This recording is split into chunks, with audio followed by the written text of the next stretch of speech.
ವೀಕ್ಷಕರೇ, ಭಾರತದ ಕೃಷಿ ವಲಯ ಮತ್ತು ಆರ್ಥಿಕತೆಯ ಜೀವಾಳವಾಗಿರುವಂಥ ನೈಋತ್ಯ ಮುಂಗಾರು ಈ ವರ್ಷ ಪ್ರಸಕ್ತ ಸಾಲಿನಲ್ಲಿ ಹಿನ್ನಡೆ ಉಂಟಾಗ್ತಾ ಇದೆ. ಇದಕ್ಕೆ ಪುಷ್ಟಿ ನೀಡುವಂತೆ ಉಪಗ್ರಹಗಳು ತೆಗೆದಿರುವಂಥ ಚಿತ್ರಗಳು ಇದಕ್ಕೆ ಪುಷ್ಟಿಯನ್ನು ಕೊಡ್ತಾ ಇರುವಂಥದ್ದು. ಏನು ಮಳೆ ಸಾಂದ್ರತೆ ಇದೆಯಲ್ಲ, ಅದು ಈ ಒಂದು ಉಪಗ್ರಹಗಳು ಸೆರೆ ಹಿಡಿದಿರುವಂಥ ಚಿತ್ರದಲ್ಲಿ ಗೋಚರಣೆ ಆಗ್ತಾ ಇಲ್ಲ. ಅಂದರೆ ಒಂದು ಕಪ್ಪು ಮತ್ತು ಬಿಳಿ ಮೋಡದ ಮಿಶ್ರಿತ ಮೋಡ, ಅಂದರೆ ಮಳೆ ತರುವಂಥ ಸಾಂದ್ರತೆಯ ಮೋಡಗಳು ಈ ಬಾರಿ ಜೂನ್ ಮಧ್ಯಭಾಗ ಬಂದರೂ ಕೂಡ, ಅಂದರೆ ಜೂನ್ ಕೊನೆಯ ಭಾಗ ಬಂದರೂ ಕೂಡ ಮಳೆ ಅಷ್ಟಾಗಿ ಭಾರತ ದೇಶದಲ್ಲಿ ಕಾಣ್ತಾ ಇಲ್ಲ. ಹೀಗಾಗಿ ಈ ಬಾರಿ ಜೂನ್ ತಿಂಗಳಲ್ಲೂ ಕೂಡ ಮಳೆ ಹಿನ್ನಡೆ ಆಗ್ತಾ ಇದೆ. ಹೀಗಾಗಿ ಕೃಷಿ ವಲಯಕ್ಕೆ ಸಾಕಷ್ಟು ದೊಡ್ಡ ಪೆಟ್ಟನ್ನು ಕೊಡ್ತಾ ಇದೆ. ಈ ಹಿನ್ನೆಲೆಯನ್ನು ನೋಡ್ತಾ ಹೋದರೆ ಒಂದು ಏನು ದೇಶದ ಬಹುತೇಕ ಭಾಗಗಳಲ್ಲಿ ನಿರೀಕ್ಷಿತ ಪ್ರಮಾಣದಲ್ಲಿ ಮಳೆ ಆಗ್ತಾ ಇಲ್ಲ. ಈ ಒಂದು ಆತಂಕಕಾರಿ ಬೆಳವಣಿಗೆಗೆ ಪುಷ್ಟಿ ನೀಡುವಂತೆ ಈಗ ಬಾಹ್ಯಾಕಾಶದಲ್ಲಿರುವಂಥ ಉಪಗ್ರಹಗಳು ತೆಗೆದಿರುವಂಥ ಚಿತ್ರಗಳು ಭಾರತೀಯ ಹವಾಮಾನ ಇಲಾಖೆ ಮತ್ತು ವಿಜ್ಞಾನಿಗಳನ್ನ ಈಗ ಚಿಂತೆಗೆ ಈಡು ಮಾಡಿದೆ. ಯಾಕಂದರೆ ಉಪಗ್ರಹಗಳು ತೆಗೆದಿರುವಂಥ ಚಿತ್ರಗಳಿದೆಯಲ್ಲ, ಇವು ಏನು ಮಳೆ ಸಾಂದ್ರತೆಯ ಮೋಡಗಳ ಇದಾವಲ್ಲ, ಅದು ಗೋಚರಣೆ ಆಗ್ತಾ ಇಲ್ಲ, ಅಂದರೆ ಎಲ್ಲೂ ಕೂಡ ಕಾಣ್ತಾ ಇಲ್ಲ. ಹೀಗಾಗಿ ಈ ಬಾರಿ ಮುಂಗಾರು ಮಳೆ ಅಷ್ಟಾಗಿ ಕಾಣೋದಿಲ್ಲ ಅಂತೇಳಿ ಈಗ ವಿಜ್ಞಾನಿಗಳು ಕೂಡ ಒಂದಷ್ಟು ಚಿಂತೆಗೀಡಾಗ್ತಾ ಇರುವಂಥದ್ದು. ಈಗಾಗಲೇ ಅದಕ್ಕೆ ಪುಷ್ಟಿ ನೀಡುವಂತೆ ಜೂನ್ ಮುಗಿಯುತ್ತಾ ಬಂದರೂ ಕೂಡ ಮಳೆಯ ಪ್ರಮಾಣ ತುಂಬ ಕಡಿಮೆ ಇದೆ. ಅಂದರೆ ಇಷ್ಟೊತ್ತು ಕಾಲ, ಅಂದರೆ ಜೂನ್ ಆರಂಭ ಮತ್ತು ಅಂತ್ಯದ ವೇಳೆಗಾಗಲೇ ಬಹುತೇಕ ದೇಶದ ವಿವಿಧ ಭಾಗಗಳಲ್ಲಿ ಬಹುತೇಕ ಬಿತ್ತನೆ ಕಾರ್ಯ ಚುರುಗಾಗಿರ್ತಿತ್ತು. ಬಿತ್ತನೆ ಕಾರ್ಯ ಒಂದಷ್ಟು ಈಗಾಗಲೇ ಮುಕ್ತಾಯ ಹಂತಕ್ಕೆ ಬರ್ತಾ ಇತ್ತು. ಆದರೆ ಮಳೆ ಪ್ರಮಾಣದ ಕಡಿಮೆ ಹಿನ್ನೆಲೆಯಲ್ಲಿ ಈಗ ಬಿತ್ತನೆ ಕಾರ್ಯ ಇನ್ನೂ ಕೂಡ ಆರಂಭವಾಗಿಲ್ಲ. ಬಹುತೇಕ ಭಾಗಗಳಲ್ಲಿ ಮಳೆ ಆಗಿಲ್ಲ. ಹೀಗಾಗಿ ರೈತರು ಕೂಡ ಚಿಂತೆಗೀಡಾಗ್ತಾ ಇರುವಂಥದ್ದು. ಭಾರತದ ಆಕಾಶದ ಮೇಲೆ ಇರಬೇಕಾಗಿದ್ದಂಥ ಸಾಂದ್ರತೆ ಮಳೆ ಏನಿದೆ, ಆ ಮೋಡಗಳು ವಿಚಿತ್ರ ಎಂಬಂತೆ ಸಂಪೂರ್ಣವಾಗಿ ಈಗ ನಾಪತ್ತೆಯಾಗಿರುವಂಥದ್ದು. ಅಂದರೆ ಉಪಗ್ರಹಗಳು ಸೆರೆ ಹಿಡಿದಿರುವಂಥ ಚಿತ್ರಗಳಿದೆಯಲ್ಲ, ಈ ಒಂದು ಚಿತ್ರಗಳು ಈಗ ಇದಕ್ಕೆ ಪುಷ್ಟಿಯನ್ನು ಕೊಡ್ತಾ ಇದೆ. ಸಾಮಾನ್ಯವಾಗಿ ಜೂನ್ ತಿಂಗಳ ಮಧ್ಯಭಾಗದ ವೇಳೆಗೆ ಭಾರತದ ಭೂಭಾಗ ಮತ್ತು ವಿಶೇಷವಾಗಿ ಪರ್ಯಾಯ ದ್ವೀಪ ಮತ್ತು ಕೇಂದ್ರ ಭಾರತದ ಆಕಾಶವು ದಟ್ಟವಾದಂಥ ಬಿಳಿ ಮತ್ತು ಕಪ್ಪು ಮುಂಗಾರು ಮೋಡಗಳಿಂದ ಆವೃತ ಆಗಿರಬೇಕಾಗಿತ್ತು. ಆದರೆ ಅದ್ಯಾವುದು ಕೂಡ ಈ ಬಾರಿ ಕಾಣ್ತಾ ಇಲ್ಲ. ಹೀಗಾಗಿಯೇ ಬಹುತೇಕ ಈ ಬಾರಿ ಮುಂಗಾರು ಸ್ವಲ್ಪ ಕುಂಠಿತ ಆಗಬಹುದು ಅಂತೇಳಿ ಹವಾಮಾನ ಇಲಾಖೆಯು ಕೂಡ ಹೇಳ್ತಾ ಇರುವಂಥದ್ದು. ಅಂದರೆ ಅರೇಬಿಯನ್ ಸಮುದ್ರ ಮತ್ತು ಬಂಗಾಳ ಕೊಲ್ಲಿಯಲ್ಲಿ ಸೃಷ್ಟಿಯಾಗಬೇಕಾಗಿದ್ದಂಥ ಸೈಕ್ಲೋನಿಕ್ ಏನಿದೆ, ಆ ಒಂದು ಸೈಕ್ಲೋನಿಕ್ ಪರಿಚಲನೆಯೂ ಕೂಡ ಕಂಡು ಬರ್ತಾ ಇಲ್ಲ. ಮೋಡಗಳ ದಟ್ಟಣೆ ಈ ಬಾರಿ ತೀರಾ ಕ್ಷೀಣಿಸ್ತಾ ಇದೆ. ಹೀಗಾಗಿ ಭಾರತದ ಭೂಪ್ರದೇಶದ ಮೇಲೆ ಮಳೆ ಸುರಿಯಬೇಕಾದ ಮೋಡಗಳ ವ್ಯವಸ್ಥೆಯೇ ಚದುರಿ ಹೋಗ್ತಾ ಇದೆ.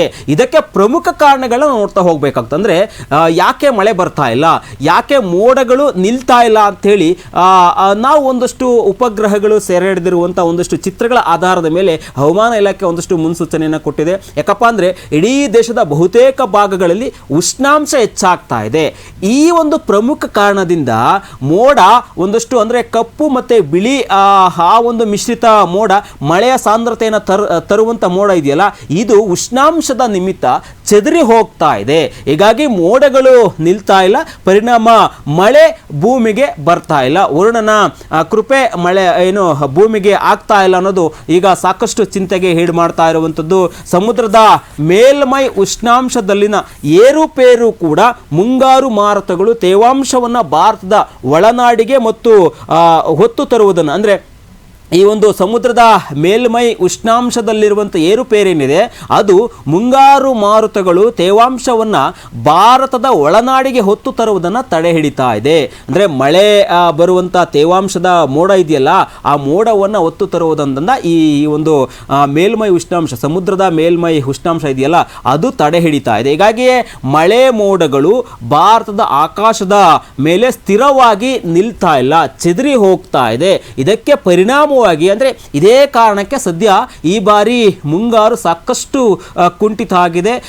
ಈ ಆರ್ಥಿಕತೆ ಮತ್ತು ಕೃಷಿ ವಲಯಕ್ಕೆ ಸಾಕಷ್ಟು ಕಂಟಕ ಎದುರಾಗ್ತಾ ಇದೆ. ಅಂದರೆ ಇಡೀ ದೇಶ ಇದೆಯಲ್ಲ, ಭಾರತ ದೇಶ ಕೃಷಿ ಪ್ರಧಾನವಾದಂಥ ದೇಶ.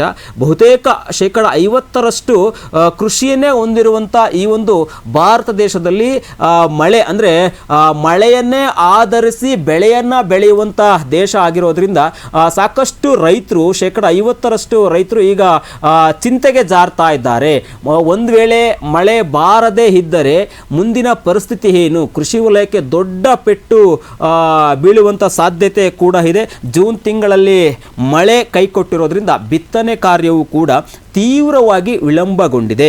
ಇದು ಕೇವಲ ಕೃಷಿ ಮೇಲಷ್ಟೇ ಅಲ್ಲ, ದೇಶದ ಪ್ರಮುಖ ಜಲಾಶಯಗಳ ನೀರಿನ ಮಟ್ಟ ಕುಸಿಯೋದಕ್ಕೂ ಕೂಡ ಕಾರಣ ಆಗುತ್ತೆ. ಅಂದರೆ ಮಳೆ ಒಂದು ವೇಳೆ ಕುಂಠಿತ ಆದರೆ, ಮಳೆ ವಿಳಂಬ ಆದರೆ ಕೇವಲ ಕೃಷಿ ವಲಯಕ್ಕೆ ಮಾತ್ರ ಪೆಟ್ಟು ಬೀಳೋದಿಲ್ಲ, ಜೊತೆಗೆ ಏನು ಇಡೀ ದೇಶದಲ್ಲಿರುವಂಥ ಜಲಾಶಯಗಳಿದಾವಲ್ಲ, ಆ ಒಂದು ಜಲಾಶಯದಲ್ಲಿನ ನೀರಿನ ಮಟ್ಟ ಕೂಡ ಕುಂಠಿತ ಆಗೋದಕ್ಕೆ ಕಾರಣ ಆಗುತ್ತೆ. ಇದರಿಂದ ಒಂದಷ್ಟು ವಿದ್ಯುತ್ಗೂ ಕೂಡ ಸಾಕಷ್ಟು ತೊಂದರೆ ಆಗುತ್ತೆ. ಅಂದರೆ ವಿದ್ಯುತ್ ಉತ್ಪಾದನೆ ಮೇಲೆ ಸಾಕಷ್ಟು ಪರಿಣಾಮ ಬೀರುತ್ತೆ. ಇದರಿಂದ ಇಡೀ ದೇಶದ ಆ ಒಂದಷ್ಟು ಆರ್ಥಿಕತೆಯ ಮೇಲೆ ಸಾಕಷ್ಟು ಹೊಡೆತ ಬೀಳುವಂಥದ್ದು ನಾವು ಈ ಒಂದು ವರ್ಷದಲ್ಲಿ ಒಂದಷ್ಟು ನೋಡಬೇಕಾಗಿರುವಂಥದ್ದು. ಅಂದರೆ ಇದನ್ನು ಉಪಗ್ರಹಗಳು ತೆಗೆದಿರುವಂಥ ಚಿತ್ರಗಳಿದೆಯಲ್ಲ, ಆ ಒಂದು ಚಿತ್ರಗಳು ಪುಷ್ಟಿಯನ್ನು ಕೊಡ್ತಾ ಇದೆ. ಹವಾಮಾನ ಇಲಾಖೆಯು ಮುಂಗಾರು ಶೀಘ್ರದಲ್ಲೇ ಚುರುಕಾಗುತ್ತೆ ಅಂತ ಹೇಳಿ ಸಾಕಷ್ಟು ಬಾರಿ ಹೇಳ್ತಾ ಇದೆ. ಆದರೆ ಇನ್ನೂ ಕೂಡ ಮಳೆ ಬೀಳುವಂಥ ಲಕ್ಷಣಗಳು ಕಾಣ್ತಾ ಇಲ್ಲ. ಮೋಡಗಳು ಆಗುತ್ತೆ, ಮಳೆ ಬರುವಂಥ ಸಂದರ್ಭ ಆಗುತ್ತೆ, ಆದರೆ ಮೋಡ ಚದುರಿ ಹೋಗ್ತಾ ಇದೆ. ಇದು ಪ್ರಮುಖವಾಗಿ ಭಾರತ ದೇಶದಲ್ಲಿ ಈ ಬಾರಿ ಮಳೆ ಒಂದಷ್ಟು ಕುಂಠಿತ ಆಗೋದಕ್ಕೆ ಕಾರಣ ಆಗ್ತಾ ಇದೆ. ವಿಜ್ಞಾನಿಗಳು ಕೂಡ ಚಿಂತೆಗೆ ಜಾರಿದ್ದಾರೆ. ಆದರೆ ಯಾವ ರೀತಿಯಾಗಿ ಇದು ಮಳೆ ಈ ಬಾರಿ ಬರುತ್ತೋ ಇಲ್ವೋ, ಮಳೆ ಬರದೇ ಇದ್ದರೆ ಯಾವ ರೀತಿಯಾಗಿ ರೈತರು ಒಂದಷ್ಟು ಕೃಷಿ ವಲಯದ ಮೇಲೆ ಪೆಟ್ಟು ಬೀಳುತ್ತೆ ಅನ್ನೋದು ಕೂಡ ಕಾದು ನೋಡಬೇಕಾಗಿದೆ.